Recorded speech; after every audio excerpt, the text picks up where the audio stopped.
छात्रों good morning. आज हम आपको कक्षा 8 में तीसरा अध्याय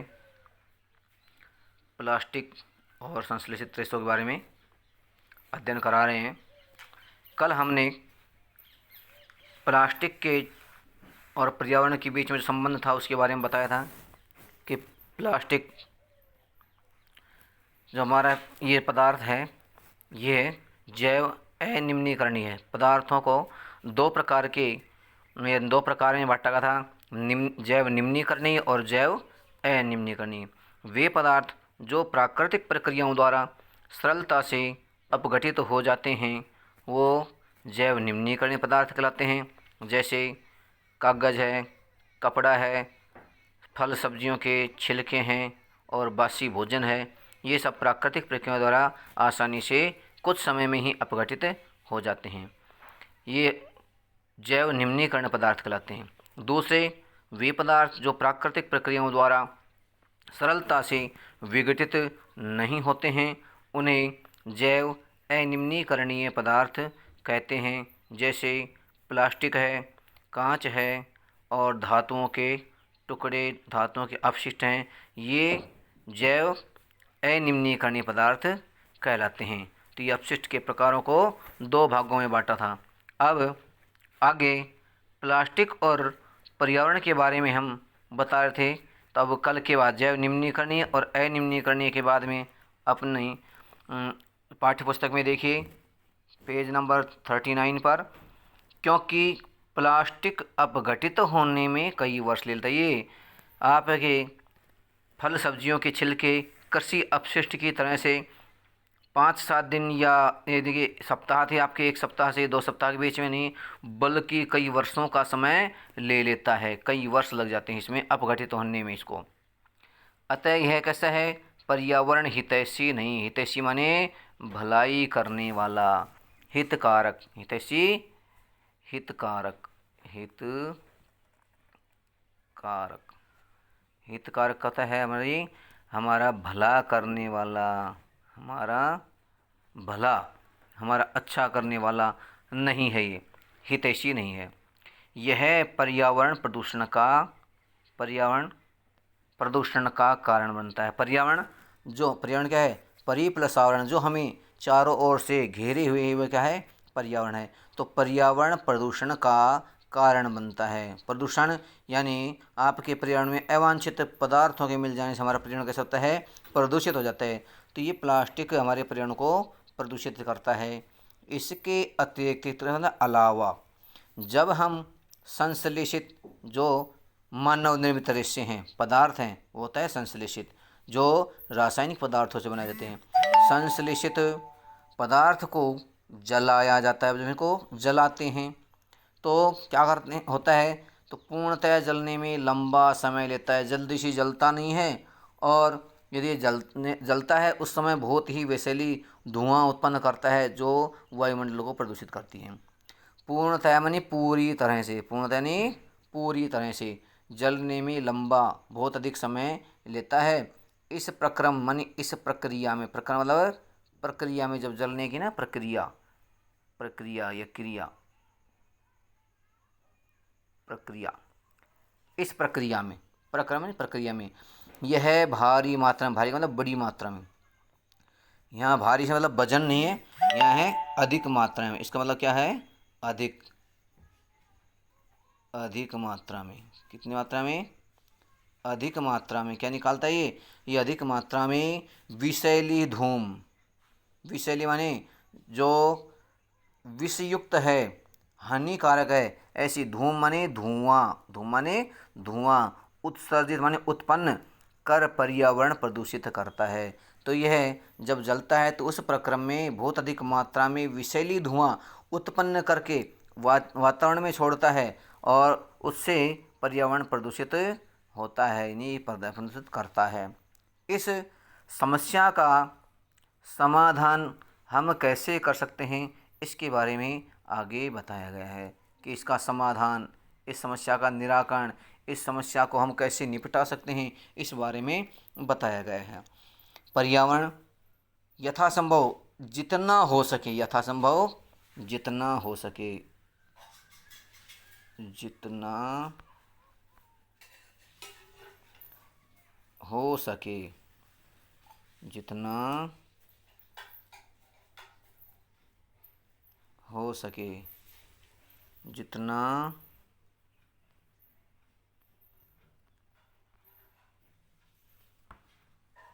जितना हो सके।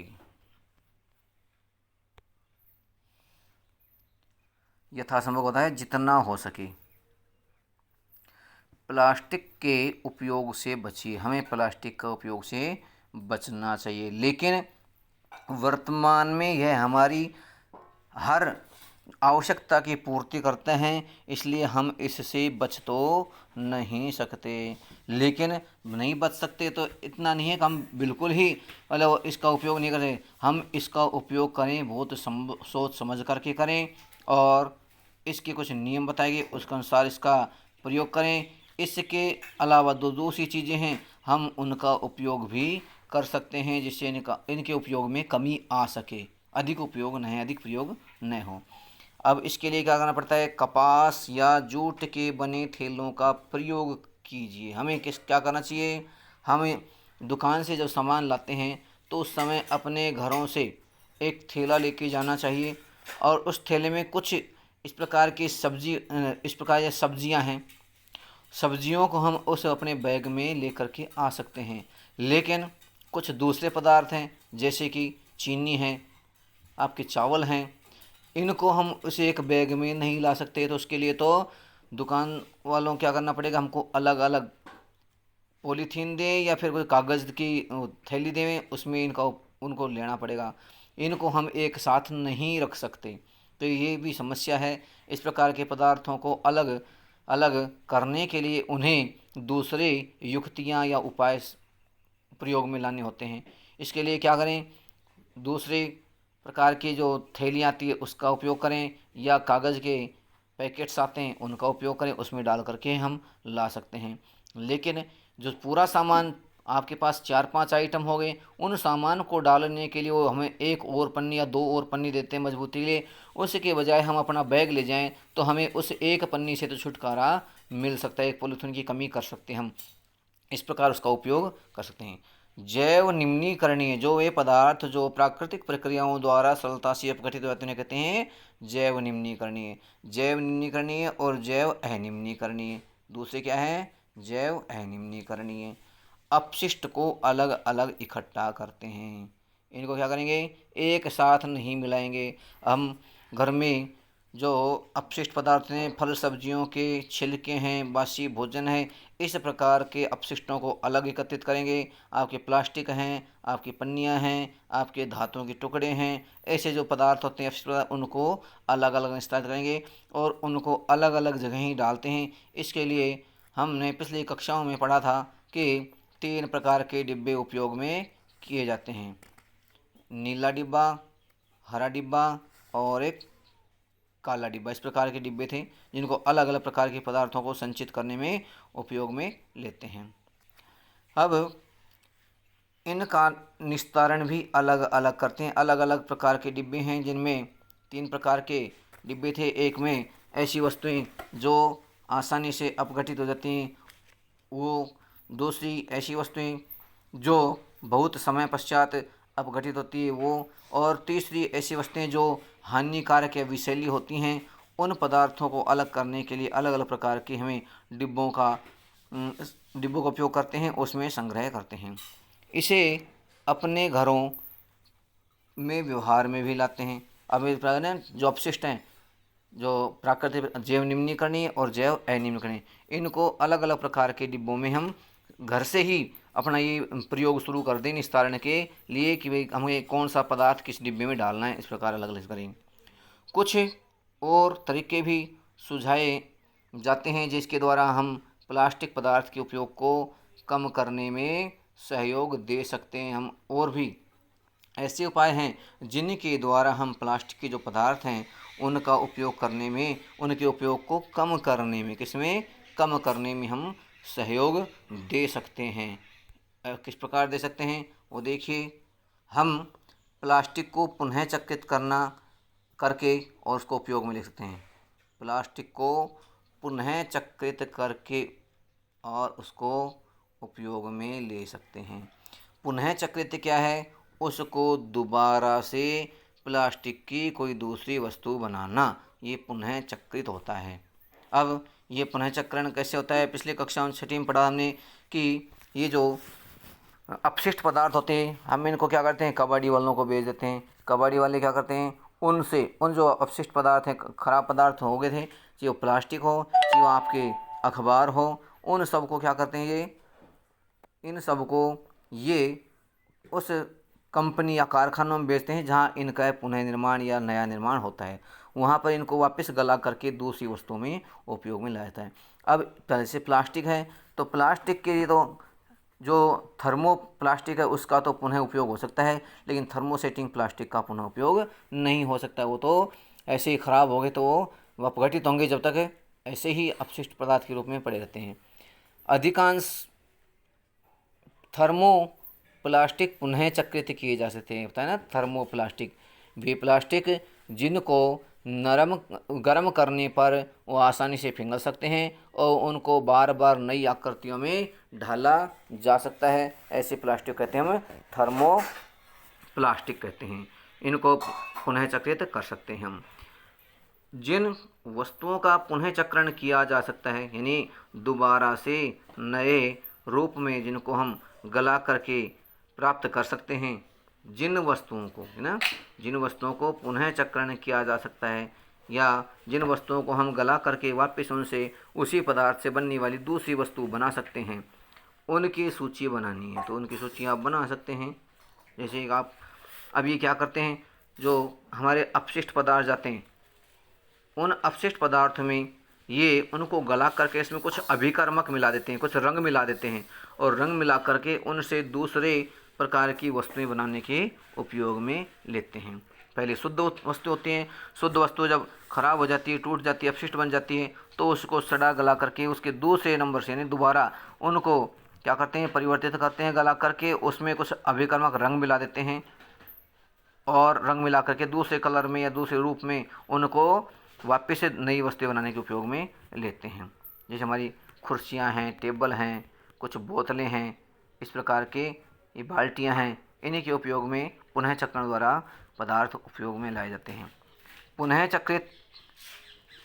पुनः चक्रण दोबारा बनाते समय कुछ रंग प्रदान करने वाले अभिकर्मक मिला दिए जाते हैं। इनमें क्या करते हैं? कुछ ऐसे रंग मिला देते हैं। जैसे पहले जो क्वालिटी आती है एकदम वाइट पारदर्शी होती है, शुद्ध वस्तु होती है, इसको जो दोबारा गलाते हैं, दोबारा वस्तु पदार्थ बनाएंगे तो उसमें कुछ रंग मिला देते हैं और वो रंगीन बना करके इसके दूसरी वस्तुएं बनाई जाती हैं। इससे पुनः चक्रित सामग्री का उपयोग, पुनः चक्रित नहीं, जो पुनः चक्रण के पश्चात दोबारा हमें जो वस्तु प्राप्त होती है उसका उपयोग विशेष रूप से खाद्य पदार्थों के संचयन हेतु सीमित हो जाता है। खाद्य पदार्थों के संचयन के लिए इकट्ठा संग्रह करने के लिए हमें इसका पदार्थों के संचय हेतु इसका उपयोग सीमित कम हो जाता है। अब एक उत्तरदायित्व नागरिक के रूप में हमें इसके लिए कुछ सिद्धांत दिए। पिछले बार हमने 4R सिद्धांत पढ़ा था। कौन सा? 4R सिद्धांत। अब हमारे इसमें इस कक्षा में 8वीं क्लास में अब की बार एक सिद्धांत और नया जोड़ दिया गया है। पिछली कक्षाओं में हमने 4R सिद्धांत पढ़े थे। अच्छे उत्तरदायित्व एक जो अपने अधिकारों को समझने वाले, अपने कर्तव्यों का पालन करने वाले नागरिक हैं, वो उत्तरदायित्व नागरिक होते हैं। उत्तरदायित्व नागरिक के रूप में क्या करना चाहिए? हमें 5R सिद्धांत को याद रखना चाहिए और इसका पालन करना चाहिए। पहले हमने पिछली बार 4R सिद्धांत पढ़ा था, रिड्यूस, रीयूज़, रिसाइकल और रिकवर। ये हमने पिछली बार जो पाठ थे यानी 7वीं में या 6वीं में इससे संबंधित पढ़े थे। अब अपनी 8th क्लास में एक सिद्धांत और जुड़ गया। अब ये सिद्धांत जो नया जुड़ा है वह है रिफ्यूज, इनकार करना। क्या जुड़ गया? रिफ्यूज यानी इनकार करना। हम उसको लेके ही नहीं आए, पन्नी कोई दें पन्नी से युक्त सामान को तो हम उनको नहीं लेकर आएगा, इनकार करना। उसके लिए हमें अपने थैले लेके जाने पड़ेंगे, तब ऐसा हो सकता है। यदि हम दुकान पे जाके उनसे सामान मांगे तो ये दुकानदार सामान तो किसी न किसी वस्तु में डाल के देगा, जो पॉलीथीन हो या फिर कागज़ का पैकेट हो, इस प्रकार। अब इनमें जो सिद्धांत है वो 5R सिद्धांत का पहले उपयोग कम करिए। रिड्यूस, रिड्यूस मतलब कम करना, घटाना। उपयोग को घटाएं हम, उपयोग को कम करें। पुनः उपयोग में लीजिए। कुछ वस्तुएं ऐसी होती है जो आप किसी जैसे कोई वस्तु आई हमारे, अब हम उसको काम में लेने के पश्चात क्या करें, दोबारा किसी दूसरी वस्तु के संग्रहण में काम में ले सकते हैं। जैसे टॉफ़ियों के डिब्बे आते हैं, आप जन्मदिन वगैरह पर टॉफ़ी के डिब्बे लाते हैं, तो उस डिब्बे में जो टॉफ़ियाँ हैं आप उसको बांट देते हैं। उसके पश्चात वो क्या हो गया, वो जो डिब्बा अपशिष्ट पदार्थ के रूप में हो जाता है। अब इसका पुनः उपयोग कैसे करेंगे, उसमें आप उस डिब्बे में अपनी रसोई में आने वाले जो सामान हैं उनमें से किसी एक सामान का उसमें संग्रह कर सकते हैं। क्या कर सकते हैं, संग्रह कर सकते हैं, उनको रख सकते हैं। उसमें आप दाल रख दें, उसमें आप चीनी रख दें, उसमें आप कोई भी मसाले या कोई भी जो ठोस पदार्थ होते हैं उनको आप संग्रह कर सकते हैं। इस प्रकार हम उसका उपयोग कर सकते हैं। ये हो गया आपका पुनः उपयोग करना।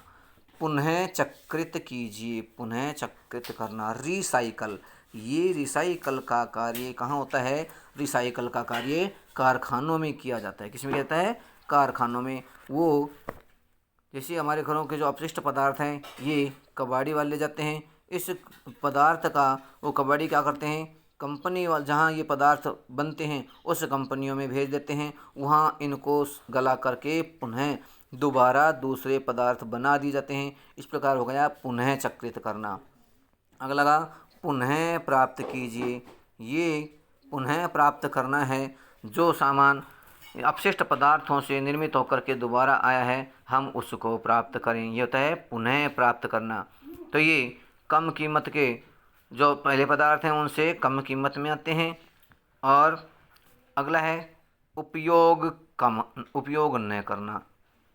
पांचवा जो अपना आ गया क्या है, उपयोग ना करना। इनको हम मना कर दें काम लेने वाले व्यक्तियों को, या हम जब दुकान पर जाएं सब्जी लेने के लिए जाएं तो अपने थैले बैग आदि लेकर साथ लेके जाएं, और दुकानदार से कह दें हमें जो हमारी सब्जियां हैं वो तौल करके सीधे अपने बैग में डाल दें। इस प्रकार हम उपयोग कम कर का, यानी हम उपयोग ही ना करेंगे तो अपने आप ही इनका थोड़ा थोड़ा जो उत्पादन है घटने लग जाएगा। तो इस प्रकार की आदतें विकसित करी रखिए या करिए जो पर्यावरण रिफ्यूज यानी पर्यावरण का हितैषी हो, पर्यावरण को संतुलित करने में, पर्यावरण को स्वच्छ रखने में जिनका उपयोग किया जा सके, ऐसी चीज़ों को हम उपयोग में क्या करते हैं, लाएं जो पर्यावरण हितैषी हो। ऐसी चीज़ों को हम इनकार कर दें जो पर्यावरण के लिए हितैषी नहीं हो। छात्रों, आज का अपना टॉपिक कंप्लीट हुआ। अब कल हम उसके बाद में कल अध्ययन कराएंगे।